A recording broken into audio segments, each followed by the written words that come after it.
అందరికీ నమస్కారం. శ్రీ ఆదిశంకరాచార్యుల వారు రచించిన సౌందర్యలహరి నుండి 9వ శ్లోకం పారాయణ చేసుకుందామా? మహీమూలాధారే కమపి మణిపూరే హుతవహం స్థితం స్వాధిష్టానే హృది మరుతమాకాశముపరి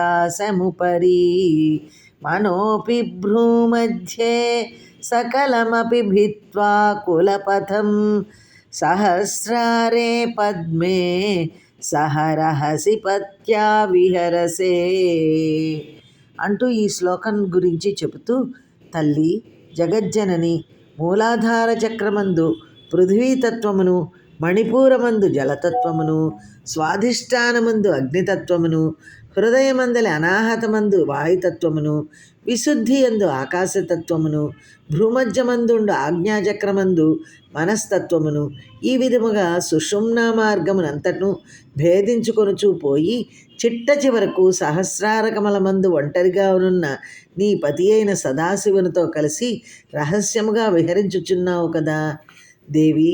మూలాధార, స్వాధిష్టాన, మణిపూర, అనాహత, విశుద్ధ ఆజ్ఞాచక్రములలో పృథ్వీ, జల, వాయు, అగ్ని, ఆకాశతత్వములను మనస్సును దాటి సహస్రార చక్రములో స్థితుడై ఉన్న సదాశివునితో క్రీడిస్తావు నీవు.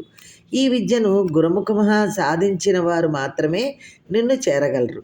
ఓ తల్లి భగవతి, నీవు మూలాధారంలో ఉన్న భూతత్వాన్ని, స్వాధిష్టాన చక్రంలోని అగ్నితత్వాన్ని, మణిపూర చక్రంలోని జలతత్వాన్ని, అనాహత చక్రంలోని వాయుతత్వాన్ని, విశుద్ధ చక్రంలోని ఆకాశతత్వాన్ని, ఆజ్ఞాచక్రంలోని మనస్తత్వాన్ని దాటి సహస్రార కమలమందు ఉన్న సదాశివుని చేరుకుంటావు అంటూ శ్రీ ఆదిశంకర్లు మనకి ఈ శ్లోకాన్ని అనుగ్రహించారు.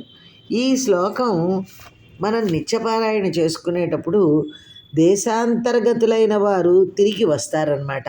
నిత్యపారాయణ మన దేశాంతర్గతులయ్యి వెళ్ళిన వాళ్ళు మన వాళ్ళు రావాలి అంటే ఈ శ్లోకాన్ని కనుక నిత్యపారాయణ చేసుకుంటే మన వాళ్ళు మనకి తిరిగి రావటం అనేది ఈ శ్లోకానికి ఉన్న ముఖ్య ఉద్దేశం అన్నమాట. అందుకని అందరూ ఈ శ్లోకాన్ని పారాయణ చేసి అందరూ ధన్యులవుదురుగాక. శ్రీమాత్రే నమః.